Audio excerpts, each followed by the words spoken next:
everyone, it's Alicia here from We to 3, back with another Trying to Conceive Cycle update. I'm so sorry it's been so long since I've updated you guys. Last week I was pretty much taking a huge break from most of social media and Tumblr and YouTube because it was my best friend's wedding and I was pretty much just gone all week doing stuff for it and being part of it, which was great. And I also felt really bad that I didn't have an update for you guys.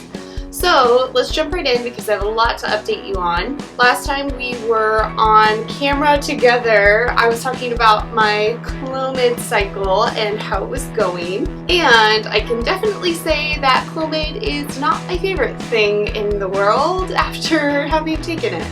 As an update, I was, day 1 of my cycle was July 1st, so today is July 20th, which makes day 20 for me, and I am approximately 4 or 5 days past ovulation. When I was taking Clomid, it was days 5 through 9, and I will say that the side effects I mostly noticed were the dizziness and also the hot flashes and a little bit of the moodiness. It wasn't too bad. I was a little irritable, kind of like extra mood swingy, but otherwise it wasn't too out of the ordinary. But the dizziness was very distracting. I kind of felt like I had vertigo, or like, you know that feeling when you stand up too fast and your blood rushes to your head? It was a lot like that. And the hot flashes were just not great for the summer.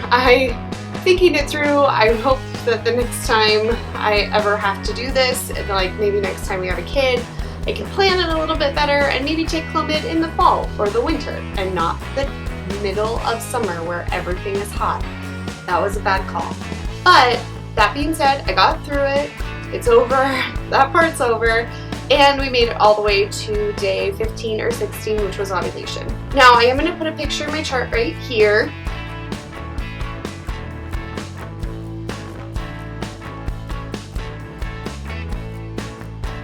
And you'll see on it that Fertility Friend is marking day 15 as the day of ovulation. However, I do think that it might have been day 16. Day 15 was the day that I got a positive OPK, and usually ovulation occurs for me about 24 hours after my positive ovulation test. However, on day 16, my temperature rose just by like a hair.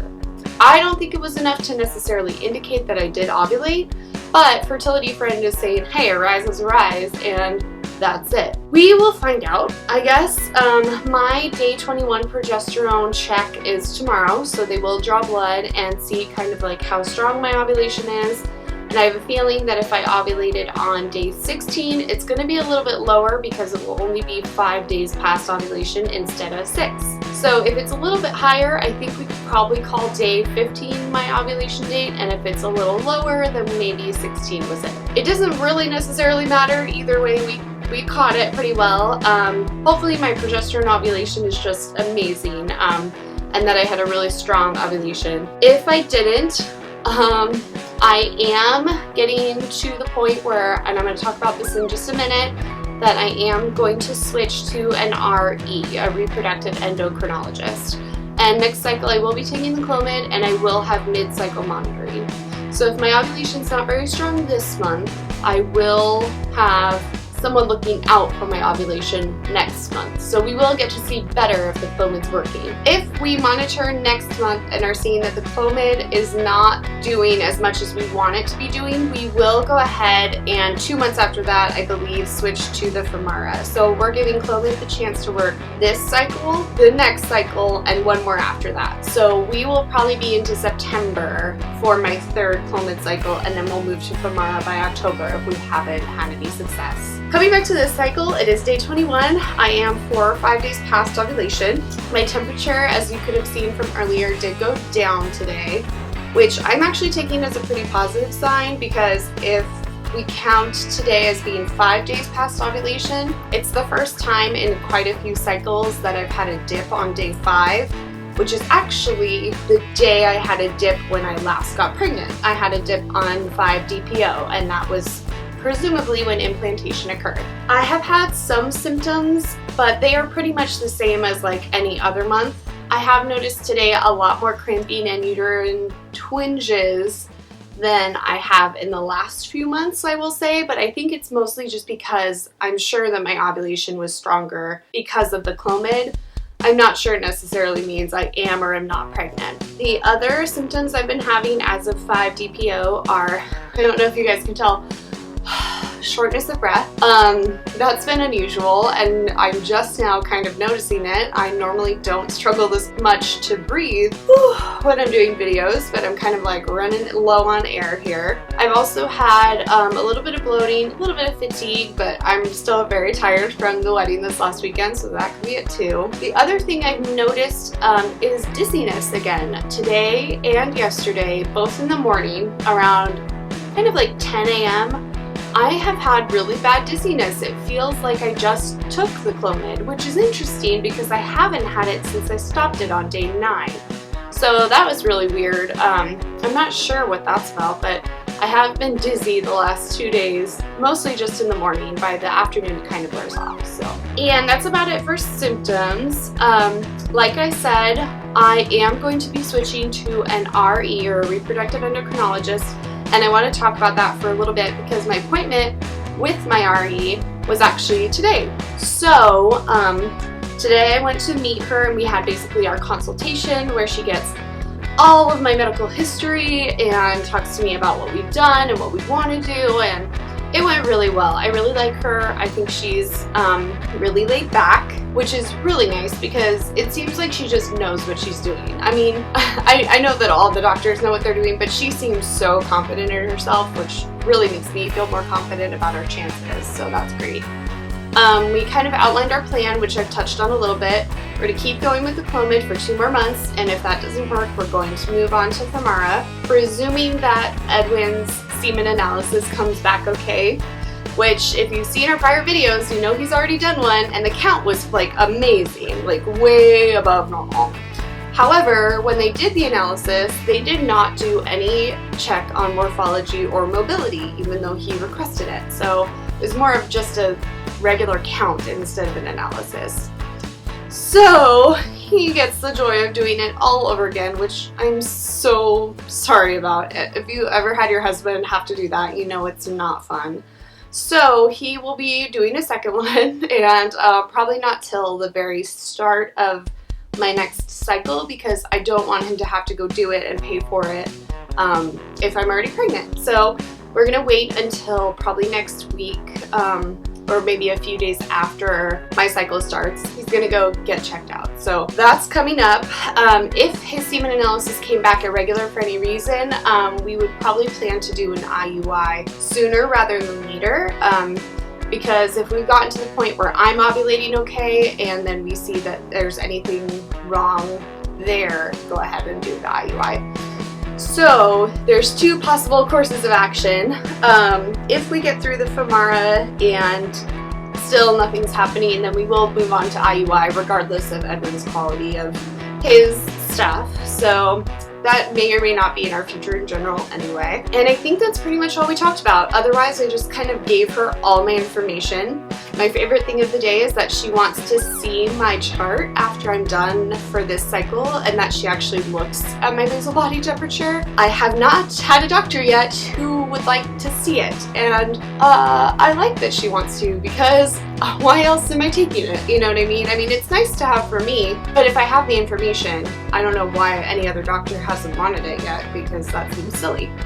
So she's going to do that too, so she'll look at my basal body temperature chart when it's complete, and that will be great as well. As far as how I'm feeling for this cycle, I don't know, I'm on the fence today. I just kind of feel like, oh yeah, this is it, this is happening. But at the same time, in the back of my mind, I have this innate feeling like, this is not our cycle, let's move on to August.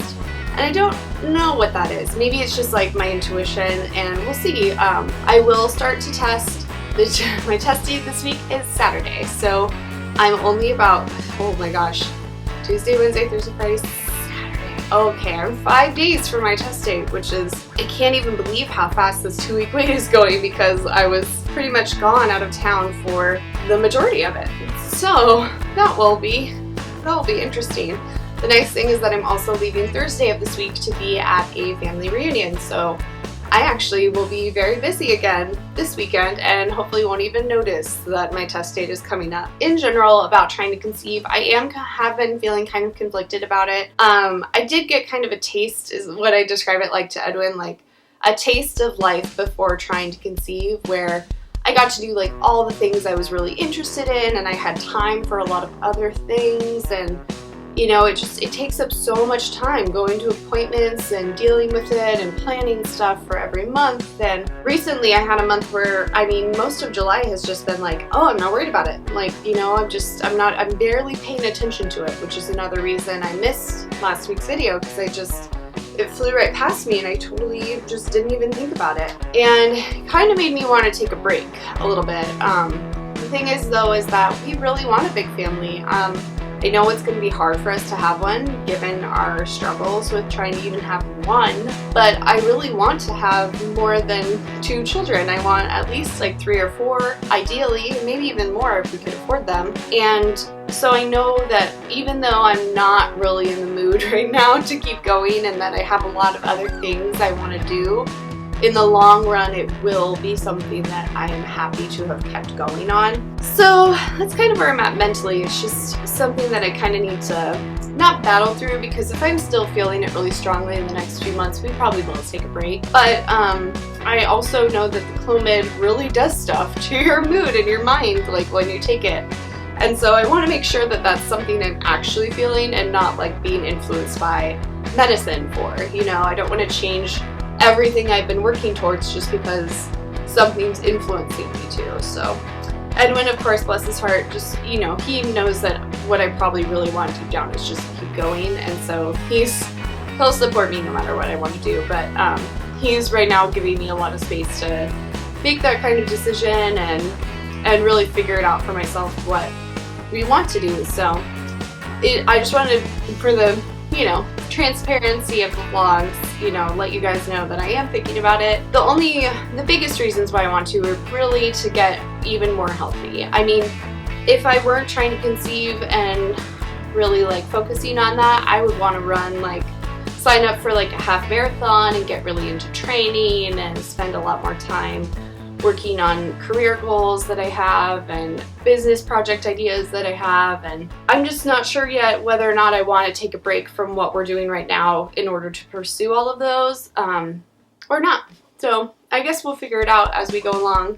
I'm sure that even if we took a break, it would not be a large one. It would probably, I mean, we would still be trying. It just probably wouldn't involve a lot of medication or any visits to the naturopath or anything like that. It would probably be more like not trying, not preventing. So, and I will keep you updated where that goes. I'm sure I'll take another dose of Clomid next month and maybe I'll full 180 back to where it was. We will see. So let me know down below, you guys, how long have you guys been trying to conceive, and have you ever taken time off from it and then come back to it? Was it more successful when you took a break and then came back?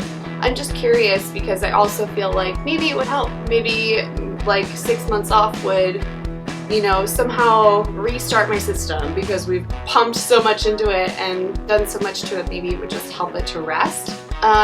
So that's what I'm kind of thinking about right now. Let me know what you guys think down in the comments below, if you guys have ever done that and have ever seen different results from doing that. Otherwise, thank you guys so much for watching and following along. I'm, again, so sorry that I missed last week. I won't promise not to do it again, but I will promise I'll really try not to have it happen again in the future. Give the video a thumbs up if you like it, and I will see you guys next Monday. Hopefully I'll have great news for you. I should know by next Monday whether or not I'm pregnant from our first Clomid cycle, or whether we're moving on to our second. See you next week. Bye!